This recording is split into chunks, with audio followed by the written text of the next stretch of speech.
True McDonald's Horror Story, Animated. Chapter 1, Sarah, the Night Manager. Sarah had worked at McDonald's for years, but this night felt different. A tall man in a hoodie walked in, silent and strange. When she tried to take his order, he only whispered, "I'm waiting." Seconds later, he vanished without the door opening. Later, she saw his reflection in the glass, staring at the children's play zone. Sarah realized with dread, he was still inside. Chapter 2, David the Fry Cook. At the fryer, David heard whispers calling his name. The fries he cooked came out blackened, shaped like skeletal fingers. In the reflection of the steel counter, he saw the hooded man grinning behind him, but when he turned, no one was there. Suddenly, oily hands rose from the fryer, burning his arm. Chapter 3, Maria, the cashier. Maria thought David was joking, until the register began printing receipts non-stop, each one with the same word, leave. The printer jammed, then spat out one final slip. It read, "You're next, Maria." Her hands trembled as the hooded figure passed behind her in the CCTV feed. Chapter 4, Tom the security guard. Tom checked the cameras. The hooded man appeared in every corner at once, dining area, kitchen, play zone. When Tom went to confront him, the restaurant lights cut out. A child's laughter echoed, though no children were inside. His flashlight flickered, and the man's shadow loomed larger than the building itself. Chapter 5, Emily the cleaner. Emily was mopping near the restrooms when the door creaked open. She peeked inside, mirrors shattered, sinks dripping blood-red water. The hooded man's reflection was in every broken shard. She dropped her mop, screaming, but the restroom was suddenly spotless again. Chapter 6, Chris the delivery driver. Chris came to drop off supplies. The back door wouldn't unlock, though Sarah swore she opened it. He pounded on the door, begging to be let in. Suddenly, the hooded man appeared, until a child's laughter echoed across the empty street. Everyone froze. The laughter turned into a cry. Sarah held James's arm tightly. Daniel shouted, "Show yourself." But only silence followed. Suddenly, stones rattled near their feet, forming a circle around the fire. Panic rose, and Sarah begged to leave. But the path back had disappeared in thick mist. Martal had already swallowed them. The watchers. Sarah awoke in the middle of the night, feeling eyes on her. When she looked around, dozens of pale faces were peeking from behind ruined walls. Their eyes glowed faintly. She screamed, waking the others. Daniel grabbed a flashlight, but when he shone it toward the shadows, the faces vanished. Only empty ruins remained. James insisted she was dreaming until they noticed footprints circling their campsite. Bare human feet, too many to count. Olivia whispered, "They're watching us." From the corner of the street, a figure moved slowly. It was tall, draped in rags, its head hidden under a mask carved from wood. It raised its hand and pointed at them before fading into the fog. The ritual markings. The next day they explored deeper. At the center of the village stood a stone altar, stained with something dark. Around it, the same strange symbols were carved into the ground. Mark studied them and muttered, "These are ritual markings, sacrifices."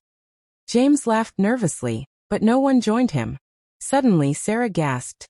Her arm had fresh scratches, as if claws dragged across her skin. She swore she felt hands touch her. They all heard whispers chanting in a language none of them understood. The altar trembled slightly, and a loud bang echoed from one of the abandoned houses. They turned and saw a door slam shut, though no wind blew. The martal was awakening. The first death. That night, the terror became real. While they argued about leaving, James wandered off into the mist. Minutes later, they heard him screaming. They ran to find him but froze in horror. James was hanging upside down from a tree, his eyes wide open and blood dripping from his mouth. His body swung slowly as though something unseen pushed him.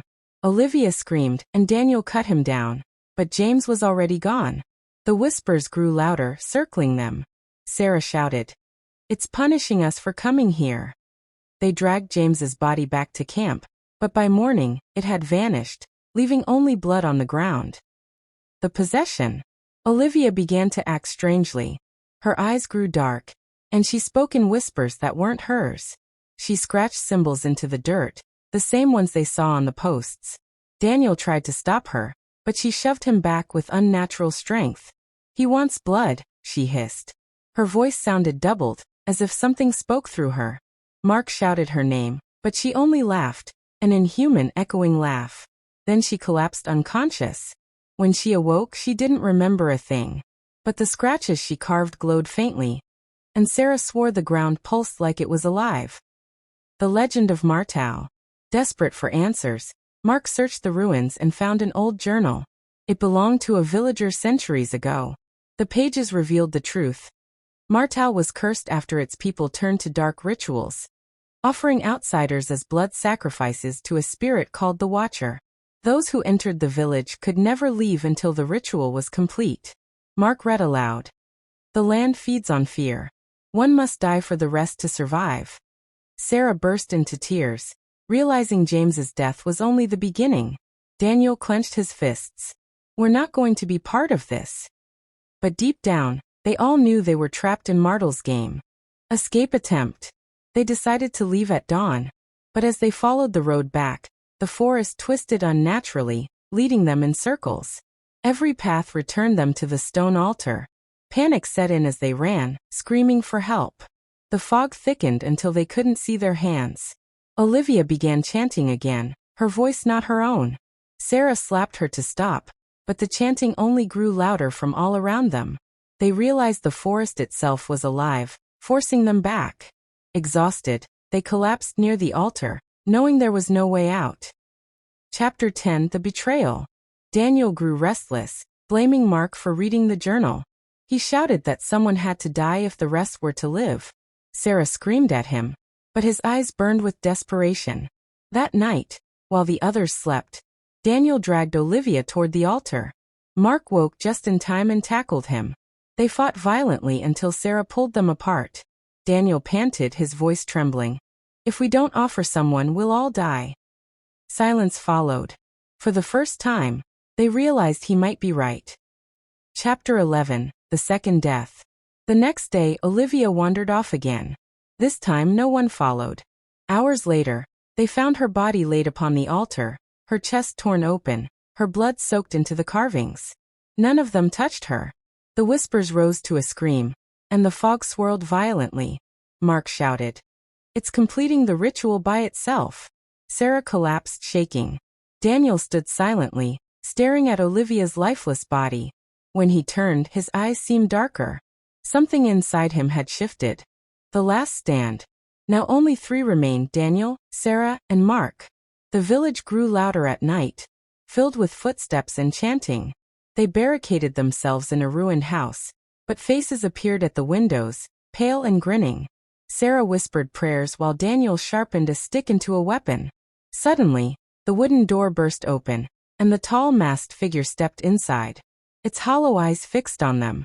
Mark charged, stabbing the figure, but the weapon went straight through. The figure touched his forehead, and Mark dropped dead instantly. Sarah screamed, and Daniel dragged her into the night. The survivor. Sarah and Daniel ran through the ruins, chased by hundreds of whispering voices. Daniel fell, clutching his chest, blood pouring from a wound that wasn't there before.